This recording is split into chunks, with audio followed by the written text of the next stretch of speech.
Hey, 4 points today. An update on first-time homebuyers, a recap of the incentives to help them, trigger leads update, what's going on with those, and when will interest rates really start dropping.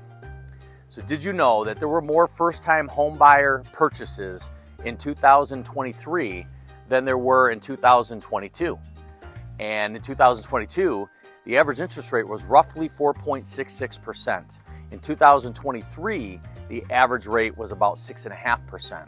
So we're talking almost 2 points higher, but more first-time home buyers in the market buying homes with the higher rate than with the lower rate. Why is that? How is that? Well, this is largely due to the various programs that the mortgage broker channel has for first-time home buyers, and some credit to Fannie and Freddie Mac for their backing of many of these programs. You know, if you're working with one direct lender, one big bank, you're going to have maybe one program, maybe two that they offer. The mortgage broker channel, we've got first-time home buyers. First of all, they get more aggressive interest rates, roughly 1/4 to 1/2 point better than non-first-time home buyers. We have down payment assistance programs, whether you pay with payback terms or 100% free grants. Never has to be paid back. We have both and all kinds. Loan programs like USDA and VA, which offers 0% down, 100% financing of the loan. We have a 1% down payment program on a conventional loan side. The lender will give you the other 2%, and it is completely complimentary if you qualify. There's some income qualifiers and things with that. There's Home Ready and Home Possible, programs based on lower to middle income ranges. Freddie Mac has the Borrow Smart program, offering a really nice credit at the end to help offset some of those closing costs. And then reduced mortgage insurance premiums. On the broker side, we have slashed mortgage insurance and FHA and conventional loans. Absolutely slashed. We have the lowest PMI rates in the industry. So it no longer necessarily makes sense to put a full 20% down to avoid PMI when PMI is so affordable and can help you keep all that needed extra cash savings in your bank account. And you know, in this market, even though it is a seller's market, things are starting to shift. Sellers are more apt to be willing to provide some sellers concessions to help offset closing costs, or in many cases even help pay for a temporary interest rate buy down. So we have all kinds of things happening to help our first-time home buyers. And some great things is, again, for a mortgage broker, we're like a kid in a candy shop. With all these incentives that we have to choose from, we're not just stuck with one or two. We've got 6, 7, 8 different options that we can match you up with to make sure you get the biggest bang for your buck and get you into a house.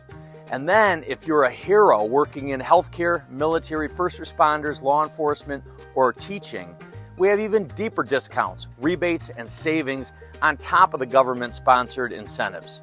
So it definitely is a great time to buy a home. Trigger leads. I've done videos about these in the past. There is a trigger lead ban that's gaining momentum in Congress right now. There's new legislation that has been introduced. It's Article HR 7297 of the Home Buyer Protection Act, and hopefully this passes and trigger leads would become unlawful. This means you as a consumer won't have to worry about having your phone absolutely blow up from 10 to 15 other lenders telling you anything you want to hear to try to steal you away and coerce you into working with them from whoever it is that you're currently working with on the lending side.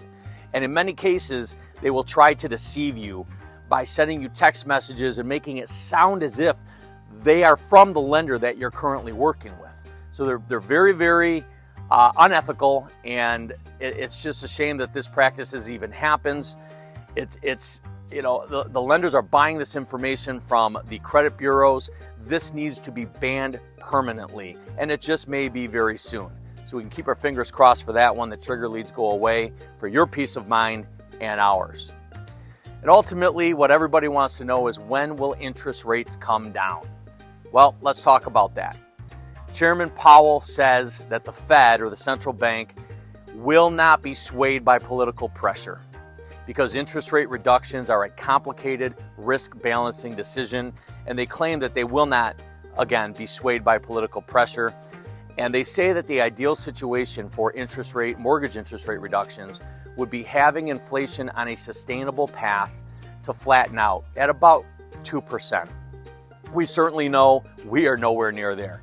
When 2 fast food cheeseburgers are now $18 and coffee and a bagel breakfast sandwich is now nearly $20 at a coffee shop, we all know that inflation is still way out of control, and the numbers that the government tries to tell us are completely false. Inflation is not under control, and we know it. When you can only fill the child seat of a shopping cart, where your kid is normally supposed to sit with the 2 legs sticking out, and you fill that with your groceries and nothing else in the cart, and you still pay $100 at the register, we've got a real inflation problem going on. And I don't have to tell you, we all know this. So we know we have a long way to go before anybody can say inflation is lying or under control, but they say that that is the gauge of when they feel interest rates can start coming down, because they're trying to curb inflation right now. But we do expect some rate cuts in the first half of this year, and potentially multiple interest rate cuts, hopefully, in the second half of this year of 2024. And although the Fed says they won't be pressured by politics or political objectives, history shows that during an election year, and we are in an election year with a big election coming up in the fall, that rates will drop prior to the election. They almost always do, for whatever reason. So we all know there's a lot on the line with this pending presidential election, so let's hope for the best there. But the people who carry the greatest level of knowledge in all things economics and things happening with the government and the interest rates and the bond market and the mortgage-backed securities, people with the greatest amount of knowledge are predicting a slow and steady reduction of roughly 20 to 25 basis points. That's about 1/4 of a point every quarter or so. So that would be a little greater than a year for the rates to reduce by a full percent. Now, the question is that worth waiting on buying a home?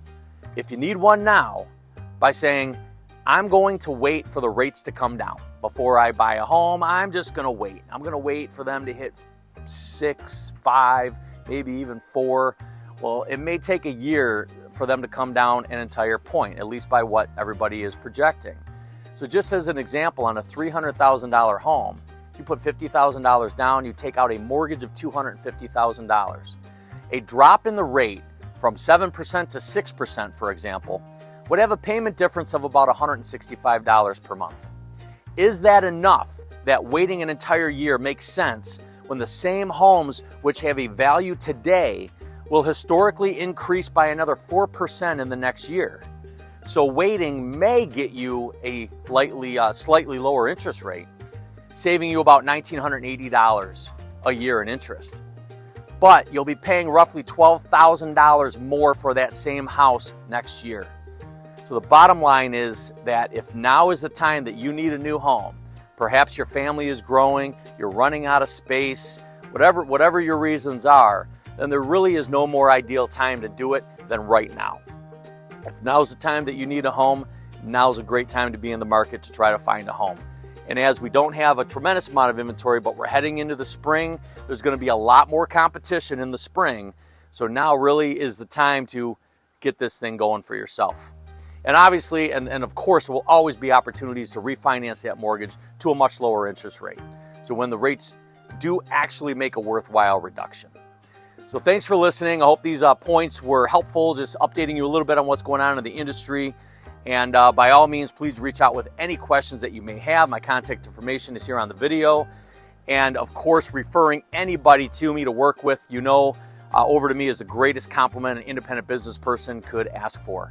So thank you so much and have a blessed week.